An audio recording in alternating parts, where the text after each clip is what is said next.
എടി പരിഹസിക്കല്ലേ. വെള്ളിനേഴി ഗോവിന്ദനാശാന്റെ കൂടെ 4-5 കൊല്ലം മെഴുക്കിട്ടൊഴിഞ്ഞ് ചുട്ടി കുത്തി കളിച്ച പാരമ്പര്യം ഉണ്ടെനിക്ക്.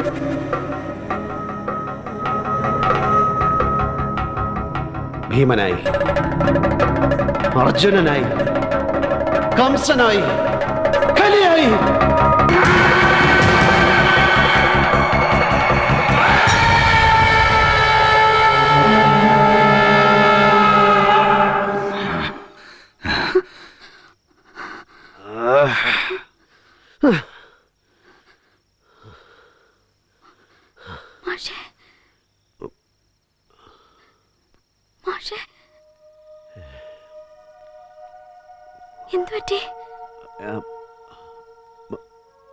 മനസ്സൊന്ന് പാളം തെറ്റി. സാരമില്ല, പേടിച്ചു പോയ നീ. 3-4 ദിവസം ഉറക്കമൊഴിഞ്ഞ് മെന്റൽ സ്ട്രെയിൻ എടുത്തിട്ടാ. നന്നായിട്ടൊന്ന് ഉറങ്ങിയാ തീരും പ്രശ്നങ്ങളൊക്കെ. എഴുത്തും വായനയൊക്കെ പിന്നെ ആവാം.